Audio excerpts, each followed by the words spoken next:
Hey DecoNetwork members, Business Development Manager Zach Dewhurst here at Same Day Tees, and with me is the owner, Pete Bolsoni. How's it going, Pete? Good, Zach.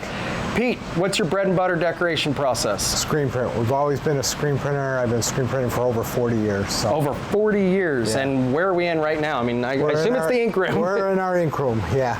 And what brands of ink are you using? We use a lot of Rutland and Wilflex for the most part, Rutland. And I see ink mixing. I mean, are you doing Pantone matching? Do some Pantone matching. We have the scale here for matching. If it's a larger job, we'll go to the factory. One of our partners that we buy ink from, they'll mix gallons or 5 gallons for us. But if it's a quarter, a pint we need, we mix that in-house. Wow. And I mean, there's a lot of ink in here. This is your classic screen print shop as far as kind of what it looks like, but as we're going to walk through the building, you're going to see Same Day Tees is not your average screen print shop. I mean, it's a very big operation, and you've got a lot of cool toys that we're excited to go kind of see, and it took a professional to set up this operation, didn't it? Yeah, we work with Lon Winters when we moved out here. He helped us lay it out to maximize every inch, and as you walk through, you'll see that we have every inch used. We get with our turnaround and everything, we have to get product in and out because we can't hold product for 2 weeks. We just don't have the room. We got to get it in and get it out. And he mentioned Lon Winters. Anybody who doesn't know Lon's a great guy. He is the screen printing expert. He offers a lot of screen printing consulting services. I mean, I highly suggest. I've never had him in my shop. Yeah. Met him several times. Really nice guy. He's made some really great instructional videos, and I mean, you kind of need to set up something like this. So let's go check out the rest of the operation. Great.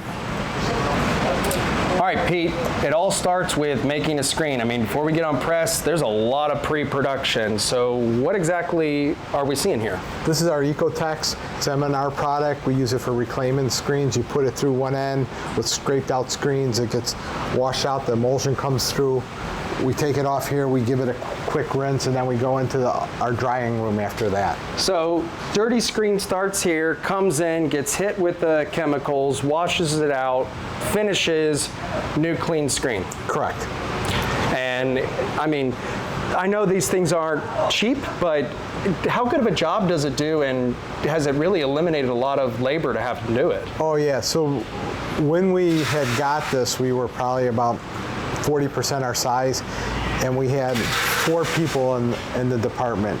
And the worst job in the whole shop is actually doing reclaiming by hand with dip tape. Absolutely the worst job in the shop. Yeah, you had to get like recovering crackheads or something that would maybe do that. But now we're running twice as much volume, and it's pretty much just a 2-person department. I still tell people this is the pre-press with the Eco-Rinse and the EcoTex and the other tools that M&R has is your quickest ROI. It's incredible.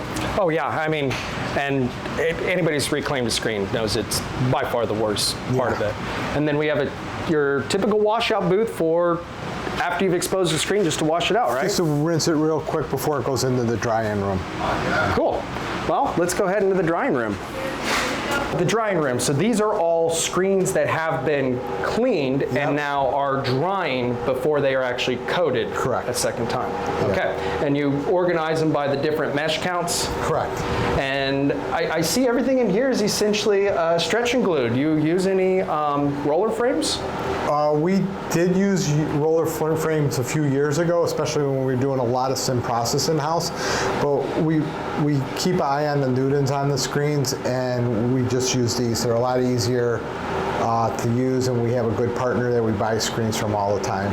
And then you just send, once the screen's done, you send them the frame, do they re-stretch it? And, yep. Okay. Yeah. And one thing I did when I was first starting, and I'm not putting it down completely, but wood screens can be a nightmare to work with. I mean, you've been in this industry for 40 years. Yeah. Would you suggest always spending the money on an aluminum versus a wood, even if you're a small startup? Yeah, I mean, years ago, wood was a lot cheaper, but I don't know, wood might be even more now. I mean, it's metal frames there's not much cost savings going to wood, and they're just they're a lot more stable.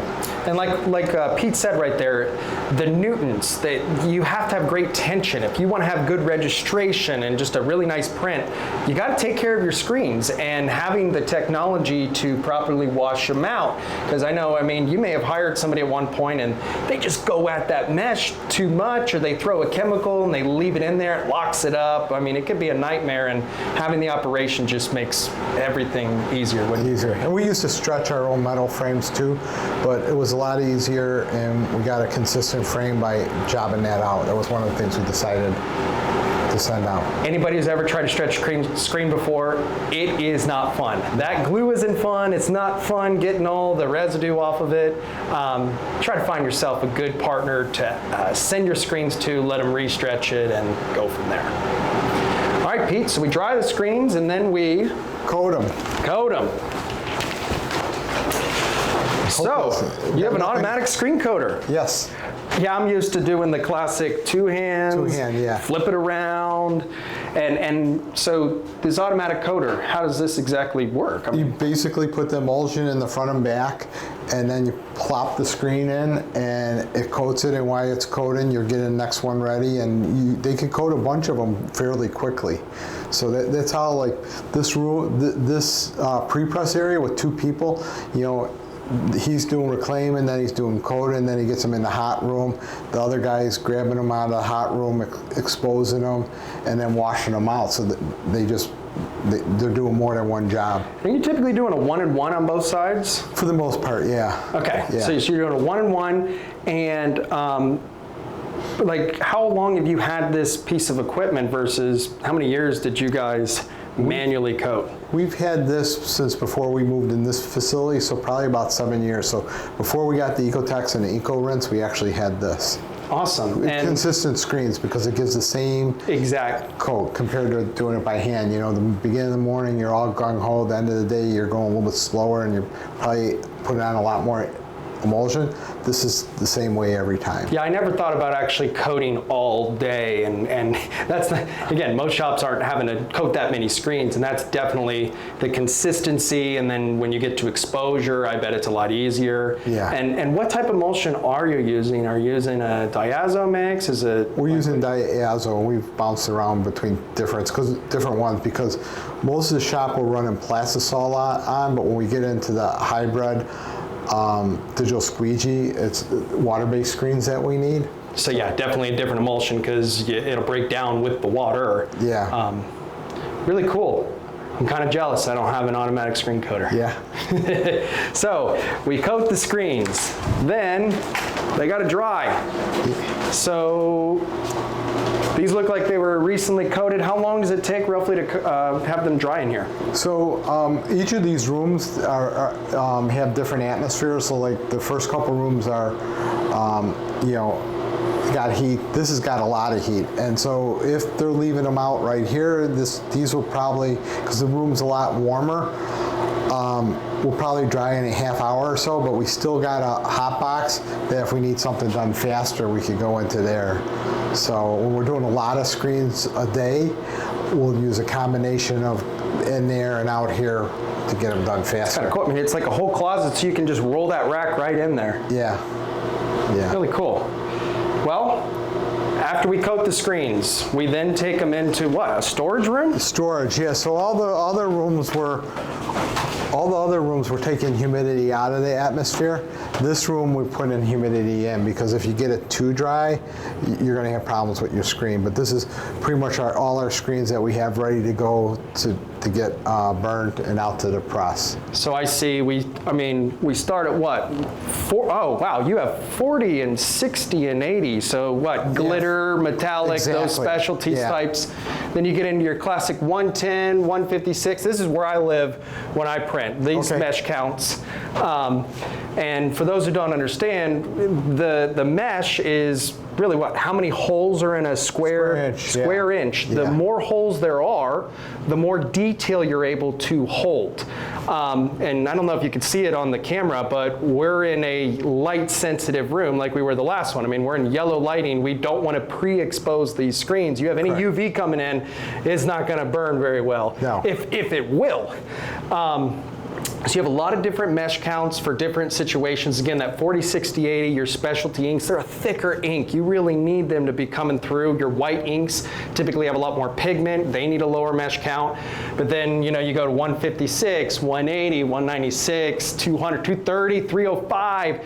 If you're burning a 305, this is typically for like spot process or something like that. Yep. Is that correct? Yeah. And what color are these screens? Are they all white? They should be orange or yellow. That's what I'm used to. With the yellow light, it's hard to tell. Yeah, it is very hard to tell. And how many screens do we have coated in here? We should have somewhere around 300 or 400. We have about 800 to 1,000 screens at any one time, depending on what's going out to get restretched. But you want to always have maybe 3 days worth of screens on hand to turn them around. So 3 days worth of screens, meaning you're going through around 100 screens a day? Or more than that, probably about double that, yeah. And it used to be more when we were a Zim process shop. Every job was 8 to 12 colors, and we were doing a lot of Zim process with digital squeegee. We're using 3 or 4 screens, so our screen usage went down a lot since all our high detail work is digital squeegee now. Wow, that's a lot of screens. And how quickly do you try to use the screens in this room? Because I've coated a screen, and I might coat like a 60, thinking, I'm going to get a glitter job in the next week or so. Then I don't get that job, and like 2 weeks later, and then it's like, this is getting harder to wash out once I expose it. So how quickly, what's your maximum length of time sitting in this room? Most of the screens, except for the 40s and the 60s and the 80s that we're using for the glitter jobs, are getting turned all the time.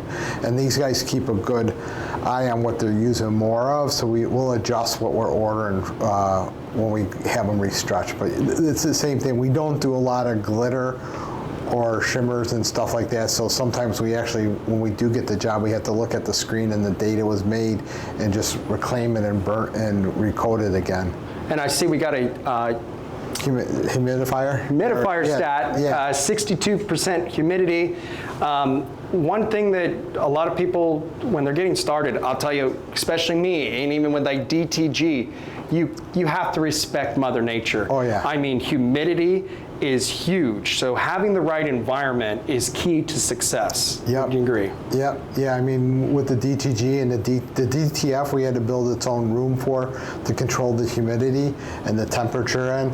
And then when we brought in our new Polaris DTG, we already had the full shop air conditioned, but we didn't have the correct humidity. So M&R built humidifiers on there, but we still have to get extra humidity in that environment. Well, once you start throwing AC in the room or heat, I mean, you're sucking out that humidity. And I've been in shops where they have misters to a degree. I mean, and that gets dangerous, having misting and so forth. So. Yeah, we looked at the misters and stuff, and when I seen them at places that had them, there was condensation on the floor. Exactly. So, we'll be running the DTG when we get out there, but you'll see that the humidifiers come up, and you don't get a lot of the water all over the place. Cool. So. All right, so really cool screen room. All these screens are coated. Next step, we gotta burn them. We have to expose them. And Pete, you've got 2 different ways to expose a screen. You've got the old school exposure unit. This is how I expose my screens. Versus this is a computer to screen machine. And explain to us why this has kind of changed your business, especially when you're doing all that process printing and so forth. Well, you get really fine detail with the eye image, and also you save a lot of money because we're not printing film here. So the guy that's working in the screen room or washing out screens, he's able to put a screen in, press a button, and come back, and it's done. But the detail's really good. Pretty much everything with our plastisol screens will go through here. image will get printed on the screen. It'll get exposed when it goes into the back. It'll come out, get washed out. But when we do our water-based screens, we're still using that exposure unit to post-expose to make the screen a little bit harder, because the water-based inks will break down the screen a little bit faster. So even though I thought I was going to sell that at first, we ended up holding on to it as a backup in case this ever went down. But now we find out that we need it to post-expose our water-based screens. Never bad to have a backup. Yeah.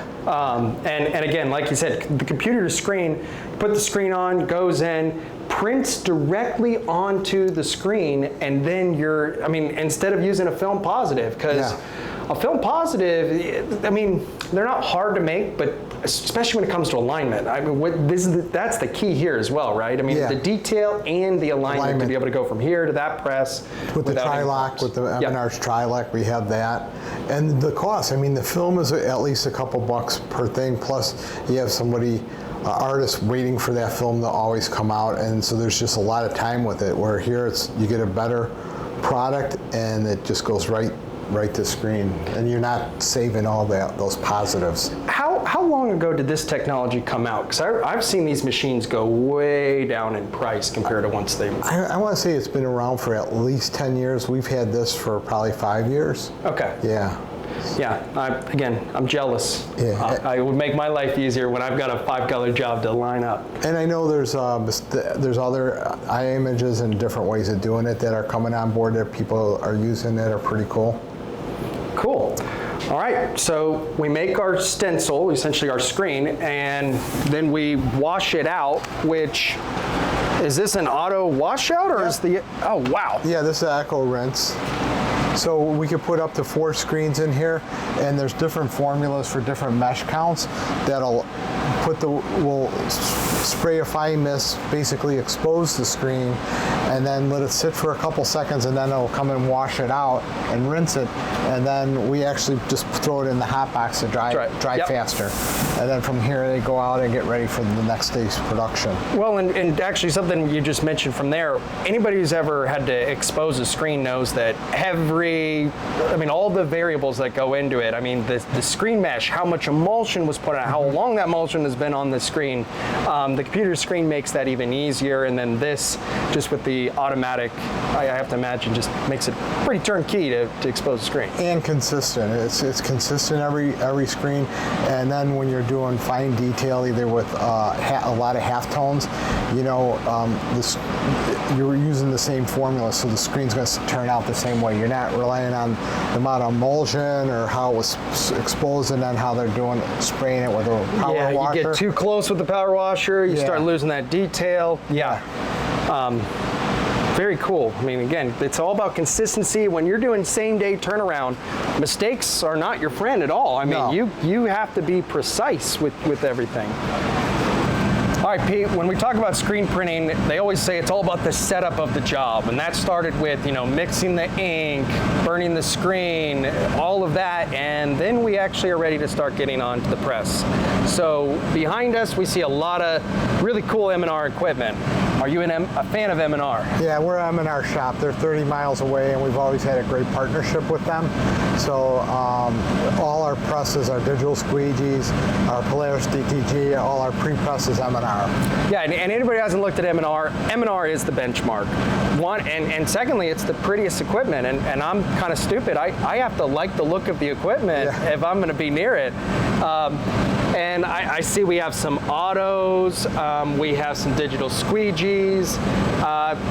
What makes you kind of make that decision as far as what press to purchase and then when to print with it? So our primary business is ASI, and in that market, the customer comes to us and either asks for recommendation or say, I want to do this as a screen print, I want to do this as a DTG because of the amount of colors and the size of the run, or do it as a digital squeegee because of the material and it being a larger run.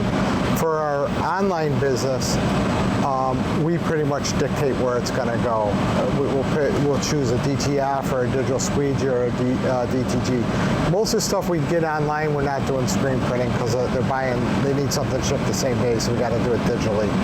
And like you kind of alluded there, every decoration process is a time and place. Yeah. And sometimes to make it easier on the customer, they don't really care about how it's printed. They just want it on time at a good price, and sometimes just taking that guesswork out of it from the customer makes it easier, wouldn't you agree? Yeah, and on our online products, we sell a full color print. We don't say it's DTG or digital squeegee. It'd be too confusing for the customer. They just want to make sure that that full color graphic turns out right, or their photograph turns out right. And it's a lot easier to use one of those digital processes versus burning, 20 screens for that process job that you used to do. On the same day, yeah. On the same day, Yeah, that's not fun. Yeah. A lot of setup, breaking down the machine and so forth versus, we're going to see the digital squeegee. What, one screen, right? You're doing them under base. Well, actually it's 3 or 4. Oh, wow. So there's underbases and top coats and stuff like that. But when you're comparing apples to apples, if you're doing a digital squeegee job and compare it to a sim process, most of your sim processes are on the low end 8 colors, but realistically 10 to 14 colors. So 10 to 14 colors, 10 to 14 screens, 10 to 14 screens to register and Yep. break down, put ink in. And hope it all works, because there's a lot of Hope it times all works. it's because simulated process is still an art, and there's always going to be some tweaking with a color of ink or a screen. And so with the digital process, you're going to set it up on the Polaris, or you're going to set it up on the digital squeegee, and for the most part that job's going to go up and get printed and come down. There's no tweaking or artistic interpretation with it where you would see with the simulated process job. Yeah, screen print is a trade, it's an art, but when you get into process printing, a whole nother ball game. Correct. And that's why the digital world and the digital hybrid has really changed the way I think shirts are printed. Definitely. All right, Pete, you got a lot of different autos in here, but then you have this thing, the digital squeegee machine. This is newer technology. How long have you had this piece of equipment? We were one of the first ones to get it. I think our press is, I heard it's either serial number 23 or number 11. And 23 is a big number in Chicago. 11's my favorite number. Barry Larkin was my favorite player growing up. Yeah, and so we were one of the first ones to adapt it. And the reason we were looking at it right away is we were doing a lot of relatively short run sim process, meaning short run 150, 300 pieces, where all those screens and all the art and that involved was making it hard to do. So when the digital squeegee came out, it just fit right in our wheelhouse. And we got this one 4 years ago, and we got the other one probably 2 years ago. And so the digital squeegee, you have your screens. Now typically, you said what, around 3 screens? 3 screens, yeah. Now, why do we have so many heads? Well, the press needs that to flash cool, but and it needs the room for this to go on there. And we still use this when we don't have a digital squeegee job. It looks like they were running a multicolor job today. But you need the space for the press to fit these on there. So like on the DTG Polaris, it's on either a 16 or 18 color press, but you look at it and say, why do you need all those heads? You need the room for the digital actual carousel. The digital squeegee actually takes up 3 heads. So then you add a couple underbases and top coats, and then you got to flash in between them, and this takes up 3 spaces. You're up to that many. How many heads do we have? Like this is 18. Our other one's 14. 14's the minimum. 14's minimum? Yeah. And you just said something there that I've never thought of. Just because it's a digital squeegee machine doesn't mean you can't treat it like a normal auto screen print press. Exactly, yeah. Wow, I don't know why I never thought of that, but it's like it is a multi-use press, whether you need, again, that CMYK to come out of this, or heck, you could still do spot process. Every process has a time and place. If you've got a 1,000-piece order, want to throw it on an auto, if it's a 6 color, that might be quicker than some of the other methods of processes. And the other thing is why you need some extra print heads is on the digital squeegee you could add spot color. So if somebody wants a metallic, or you have that red red that's hard to, or those colors that are hard to hit with CMYK, you could do a spot color with it. So with the digital squeegee, we do a lot of corporate work for our ASI people, and they got to make sure those logos are perfect. And if you can't get that brown or that purple or that red, you could add a spot color, or if you need to add a glitter or something like that, you have that option. Or Crystallina. The fluorescence and so forth. Yeah, fluorescence too. Yep. All right, Pete, so we just came from the digital squeegee. We've got another digital squeegee here, and then this is the M&R Polaris. So what exactly is the M&R Polaris machine? The M&R Polaris is a DTG press. What makes it unique is the speed it prints at. It prints at 200 prints per hour, and that's like real numbers that we're getting. So like if you're used to talking to some other DTG places, they give you numbers that are inflated. We could run this press 200 pieces an hour, no problem. The other thing that I like about it is I love the feel of the print, the ink. When you look at another system, they're printing a pre-treat, and then they print a lot of ink on top of it, and so it becomes on top of a wet pre-treat, so it becomes a super heavy print. If you look at the different stages that this press goes through, it pre-treats, it dries. After it dries, it gets a heat press, and the reason it gets a slight heat press is to lay down the fibers. Then it goes through, cools down, it gets the white ink, dried again, pressed again, and then gets the CMYK. So you're getting a thinner coat of ink. You're able to get much higher resolution than if you're on the other competition press where you got a lot of pre-treat with a lot of ink going on top. The DPI is a lot higher, resolution's a lot higher on this print, so you get a much nicer product. And a nice hand. So again, like you said, it first pre-treats, then it comes over, flashes it, then it heat presses it, and it keeps coming through, and then goes into underneath the Polaris, where essentially this is like a white. Normal, or this is just your white. This is just white. White. Yeah. And then we got another flash. Another flash. Another heat press. Yep. Sorry, Suzanne. And then what? CMYK. This is CMYK. Yeah, and you can see, it's got each of these presses got their own humidifier and their own separate AC. Even though the whole shop's AC, these are the prima donnas of the shop. The digital equipment, they have their own separate AC units to make sure that, because you got to keep the ink at a separate, a consistent temperature, and the units themselves can't get over 90 degrees, over 85 degrees. So again, yeah, we have, your typical auto, your digital squeegee, your M&R Polaris. Every one of them has a time and a place. Yeah, and then our ASI customer, they want the high resolution, and they do larger quantities. For our online people, it allows us the quick turn time. Really cool, Pete. Well, thank you so much for letting us come here. I mean, this is a heck of an operation. A couple things that I caught from this. One, M&R makes great products, whether it be the presses, the pre-press equipment, and so forth. But you need somebody also often to train your staff, set up your shop.